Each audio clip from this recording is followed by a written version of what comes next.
Today we're going to talk about adding and subtracting fractions that will have variables in them. When we add and subtract fractions, we need common denominators. So in these first couple problems, we're going to be set with that. So when you add fractions, you add together the numerators, but the denominator stays whatever it was. So in our first one, we're going to have 9 over 3x. We don't add together the denominators. Thinking back to when we did plain numbers a long time ago, if we added 1/2 and 1/2, we get 2 over 2, or 1. We don't get 2 over 4, right, because that would still just be a half. Okay? So when you add fractions, you add together the tops, but you don't add the bottoms, but they have to be the same. We can reduce final answers, just like I reduced 2 over 2. I can reduce 9 over 3 to leave 3 over x.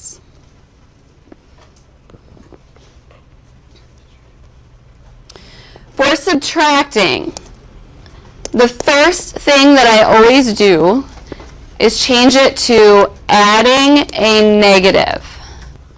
Otherwise, as these problems get more complex, I find that it's really easy to lose that negative. So if we attach it specifically to a number, hopefully it won't get lost. The denominators are the same here. So when we add fractions, we put together the tops, but they aren't like terms, so I can't actually put them together, so I just write them together over x plus 3. Yes? Would negative 4 plus 2x be the same? Yep, the order doesn't matter on that, so as long as the sign is still attached to the correct number, negative 4 plus 2x would be fine. Things on denominators are not the same, because then we need to make them the same. So thinking back to working with just numbers. If I have something like 5/6 plus 7/20, our first job is to get a common denominator. And it is most helpful to find the least common denominator, the smallest number that both of the denominators go into. Least common multiple is different. The least common denominator, I suppose it's kind of the same thing, denominator specifically being on the bottom, multiple just being a general idea. We could use 120. That would totally work. 120, 6, and 20 both go into that. But that's not going to be the least, so that means that we would have some reducing to do later in the problem. Not that big of a deal when we're just working with numbers, but as we start getting variables into the question, it's going to be definitely easier if we can find the smallest thing that they both go into. One way to do that is thinking about the factors of those numbers and what goes into those numbers. So I could say that 6 is 2 times 3. I can say that 20 times 2 times 5. This is called our prime factorization, when we break it down as much as possible. It can't be broken down anymore. So then to figure out what is going to be the smallest thing they both go into, we want to think about the types of factors that appear. We have 2's, we have 3's, and we have 5's. To find the least common denominator, we have to take the most of a factor that either one has. Students often get this backwards because we think least, we want the least, but the least common denominator will actually be bigger than the originals. So we need to take the most of each of those things that appears in either one. So for 2, the first one has 1 2, the second one has 2 2's. Well, 2 is more than 1, so 2 2's or 2 squared. For 3, the first one has a 3, the second one doesn't, so I need 1 3. And for 5's, the second one has one, the first one doesn't, so I need one of those. And if I multiply all that together, I get 60, and 60 is the least common denominator. And some of you might have been like, yeah, I got that a long time ago. So why did we go through all of this? Well, because when we have letters involved in our problem, this is going to have to be our thought process. Break it down to factors and take the most of every type of factor. So then when we add fractions, we want to make both of the denominators be that number. But if the bottom changes, the top has to change as well. So we have to ask ourselves, how did the bottom change? The first bottom changed by multiplying by what? 10. So that means I would also need to multiply the top by 10 as well. And the second top changed by multiplying by 3. So I would also need to multiply that top by 3. Giving me 50 plus 21 over 60, or 81 over 60. 71 over 60. Okay. So now, when we bring variables into our question, the first thing we need to do is find the factors of the denominators. So that means that we need to factor them.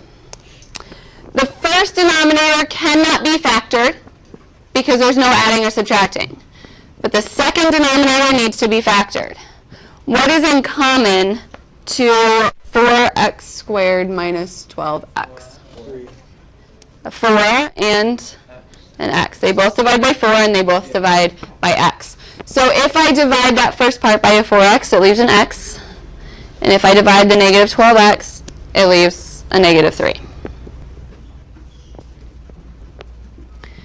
If there's any reducing that can happen in a problem, you should do it at the beginning. Sometimes it won't make a difference, but sometimes it'll make it easier when we get to the end, that there will be less reducing to do at the end. So it's always a good thing to check for reducing. So in that second fraction, now that we factored it, does anything match on top and bottom that we could get rid of? An x, which would leave then just a 1 on top.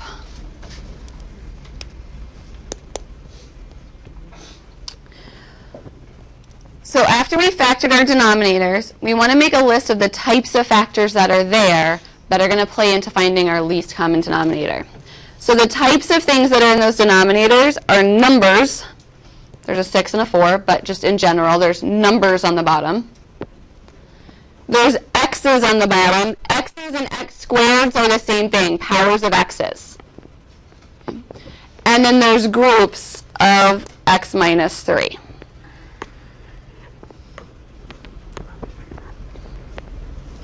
To find the least common denominator, for the numbers, we can just think about least common denominators the way we've been thinking about them for a long time, and think about what is the smallest thing that 6 and 4 both go into. 12. 12 is the smallest number that I can evenly divide 6 and 4 into. So 12 will be a part of our least common denominator. For x's, we need the highest power of x that appears in either one of the denominators. The first one has an x squared. The other one had an x, but we canceled it, so it doesn't actually have any x's anymore. So we need x squared, because the first one has an x squared. And for x minus 3, the first one doesn't have any, but the second one does. And everything that shows up needs to be represented in our denominator. So we're going to need an x minus 3. So our least common denominator will then be 12x squared times x minus 3. Some of your problems just ask you to find a least common denominator. So then at this point you would be done with those. This one actually wants us to do the addition. So to add the fractions, we're going to rewrite both of the fractions with this new denominator.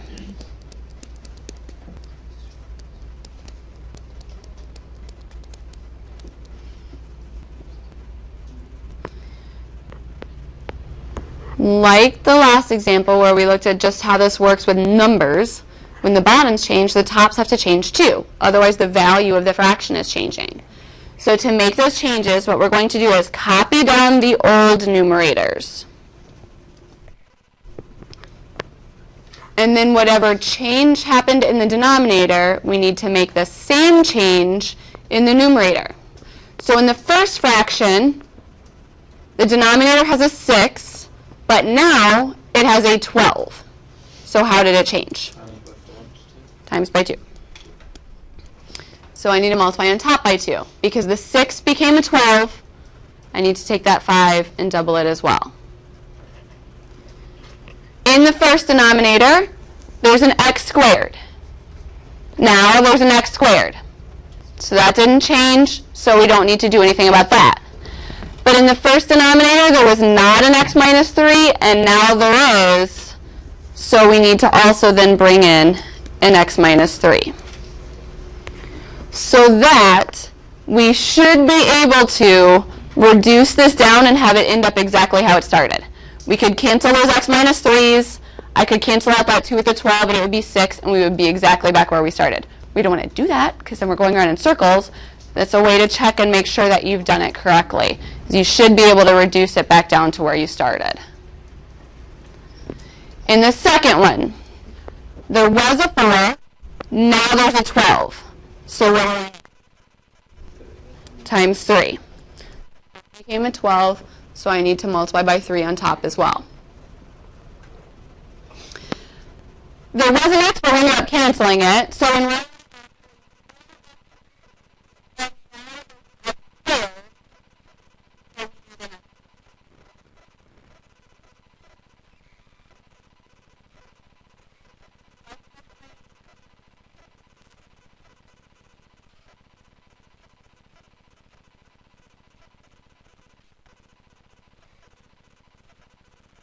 So now to finish this out, we're going to distribute. 5 times 2 is 10, and distribute that through. Gives 10x minus 30. And in the second fraction, 1 times 3x squared is just 3x squared. And that should all be over that least common denominator. Yes, question? So what about that 12x at the end of, like, the second one on the first? It was factored. So that 12x in the original denominator you're talking about? Once we factor, we don't need to look back at that at all. That's done. We're just looking at the factored version. No, but don't we have to factor the 12x somehow? Or is that just...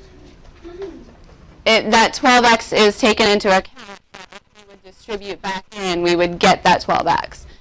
Factoring is it didn't change it. It just wrote it as a multiplication problem instead.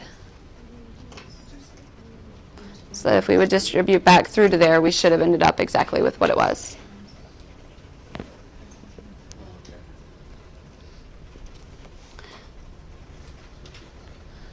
Our next example is a subtraction problem. But what we're going to do first on subtraction is change it to plus and put that negative with the numerator of the second fraction. And so now this is really just an addition problem. So now this becomes exactly the same as the last type of problem. So first step is factor the denominators. So in that first denominator, I need to know what multiplies to 4 that adds to 4. 2 and 2.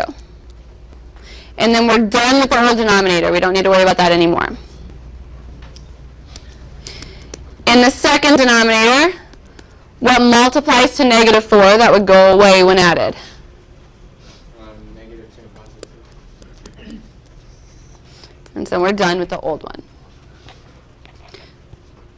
To find a least common denominator, you have to factor the original denominators. Yes? Shin. Okay. So to find our least common denominator, we're going to list out the types of things that are appearing in the denominators. There are x plus 2's, and there are x minus 2's. We will need to take the most that appear in any single denominator. We don't need to accumulate, but we need to take the most that shows up in either denominator. So x plus 2's. How many does the first one have? 2. How many does the second one have? 1. So we need 2 of those. We don't need 3. You don't need to accumulate. You need the most.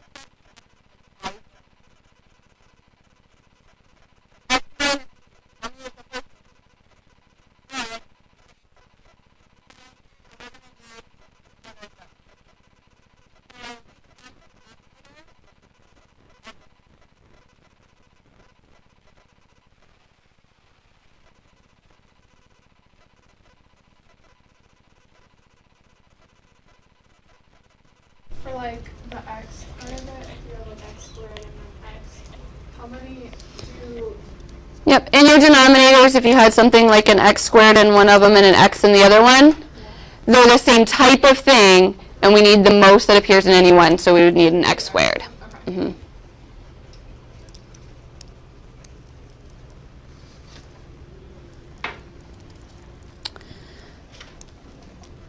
All right, so then we're going to rewrite with our new denominators.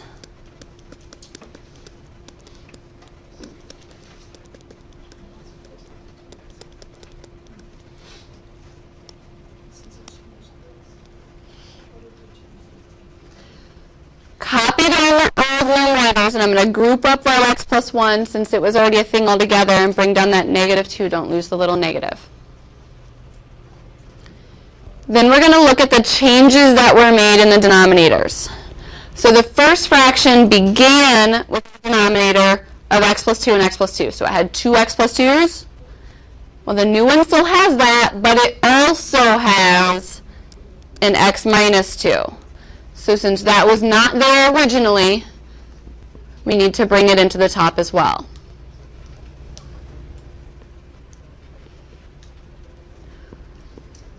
In the second one, how many x plus 2's did I originally have?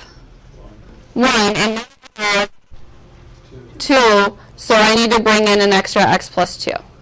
Question? How about for the first one, even though it was on the first, like on the left side, you put it on... First fraction? This is really x plus 2 squared. Although it's just 2 of them, it's just written separately. So that part didn't change, but this part wasn't there originally, that x minus 2. So anything that's extra needs to come into the top as well. So that they cancel? So that we could cancel and end up exactly where we started. Yep. We don't want to because then we're going around in circles, but theoretically that we could and end up right back where we started. So in the second one, x plus 2 became x plus 2 squared, so we need an extra x plus 2. X minus 2 stayed x minus 2, so that doesn't need to change.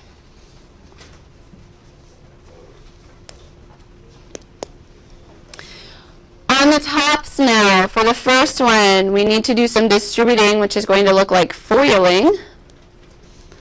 And in the second one, we need to distribute the negative 2. That's the reason why I suggest putting the negative onto the top, is if the negative stays between the fractions, that negative often gets lost in the distributing. So in the first one, as I FOIL that through, I get x squared minus 2x plus 1x minus 2. And in the second one, I get negative 2x minus 4, distributing that negative through as well. At this point, I tend to get a little lazy and just write over LCD. Because I'm not ready to box this in as my final answer yet, and so it just seems like a lot of work to write out the whole thing over and over and over. So I get a little lazy. Then for our final answer, we need to combine like terms up on the top there. So I'm going to have an x squared. For my x's, I'm a minus 2x plus 1x minus 2x. So altogether it's minus 3x. And for my constants, I get minus 6. And in your final answer, don't be too lazy.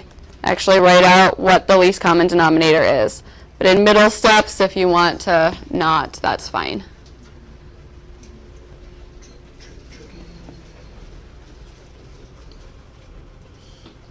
Okay. Questions?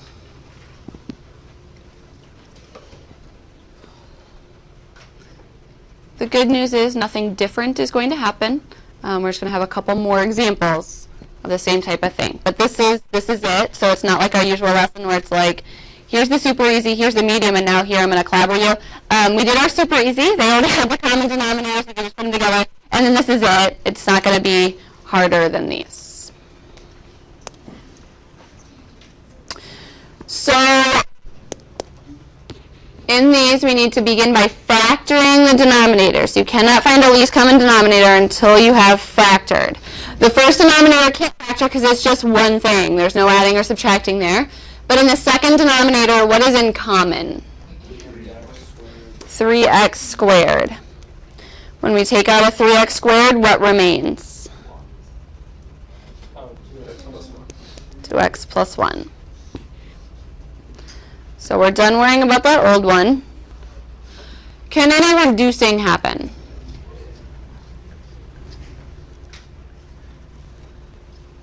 Could you just have a 3x and then 1 on the top of the... Yes, we can cancel out an x in that second group, leaving a 1 on top and just a 3x on bottom, no longer 3x squared.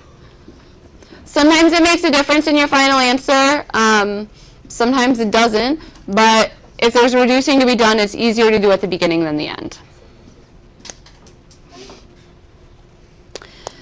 So now to find our least common denominator, we need to think about the types of things that are here. There are numbers, there are x's, and there are 2x plus 1s.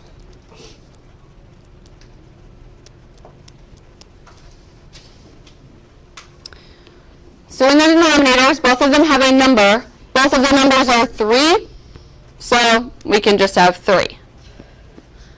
Now remember, if you're working with numbers, you're not just going to take the biggest number that's there, but think about a least common denominator. So if, for example, the first one had a 4 and the second one had a 6, then we don't just want to take 6 and say 6 is bigger. Right? With the numbers, we need to think about least common denominators, and we would need to go with 12. Okay? So with the numbers, we can't just take what's bigger. We have to think about a least common denominator, the smallest thing they go into. With powers of x's, we need to take the most x's that appear in any one. So how many x's are in the first one? X cubed. And in the second one, there's just an x to the first after we did our canceling. So we need an x to the third. We don't accumulate and make it x to the fourth. It's just x to the third. The biggest that appears in either one.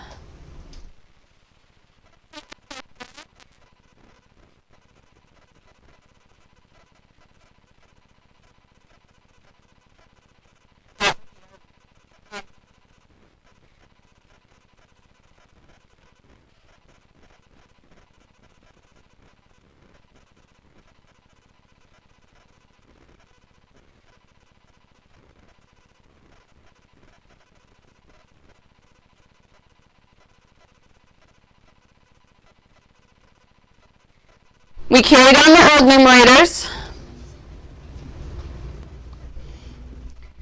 And then look for what has changed from the beginning to now. So in the first one, there was a 3, there's a 3. That didn't change. There was an x cubed, there was an x cubed. That didn't change. But this 2x plus 1 wasn't there before. So we need to bring that into the top now, so that we could cancel them and end up right back where we started. In the second one, 3, 3, that didn't change. X cubed, that changed. So what do I need in the top? X squared. X squared. Because I had 1x to start with, now I put 2 extras that showed up, so I need to put 2 extras into the top. 2x plus 1, 2x plus 1 did not change.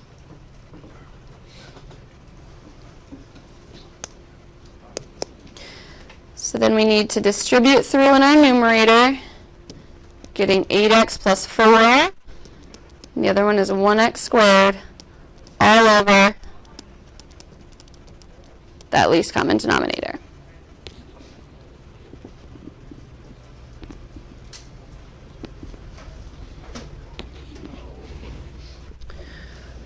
Questions?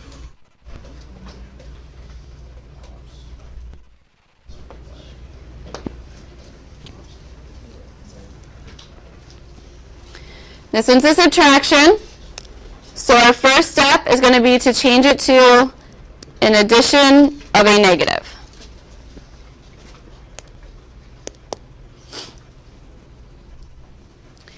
Then we will need to factor the denominators.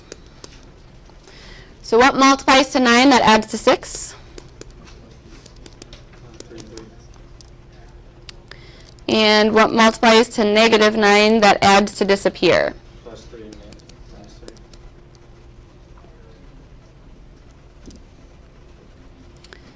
So then the types of things we have are x plus 3's and x minus 3's. How many x plus 3's will we need? 2. The first one has 2, the second one has 1. We need the most that appears individually, not an accumulation. So we don't need it cubed, we just need the most that appears in either fraction. So the first one has 2x plus 3's, so we need 2 of those. How many x minus 3's do we need? 1. The second one has 1 of those, the first one doesn't have any.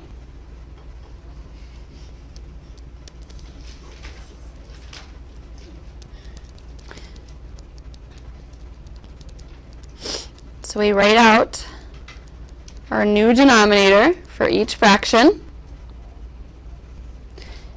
and copy down the old numerators, grouping up if there's more than one thing there. So that x plus 1, I want to group it up and not losing that negative from the second fraction. Then we look for what's changed. So in the first fraction, we started with 2x plus 3's in the bottom. We still have 2 groups of those, but we also now have a group of x minus 3 that was not there in the beginning.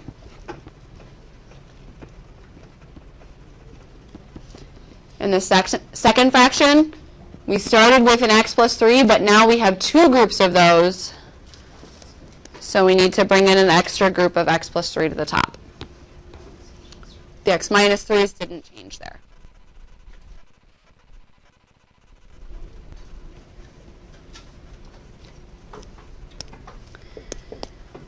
So then we need to FOIL or distribute through our numerators, not losing that negative in the second part. X squared minus 3x plus 1x minus 3 and negative 1x minus 3 all over the least common denominator. And then combine like terms. So I have an x squared for my x's, minus 3 plus 1 minus 1 leaves minus 3. And for the constants, minus 3 and minus 3 gives minus 6. And then your final answer, actually write out what that least common denominator is supposed to be.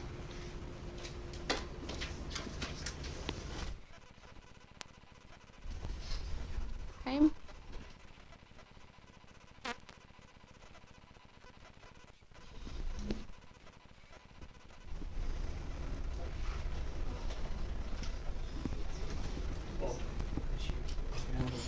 Your homework for tonight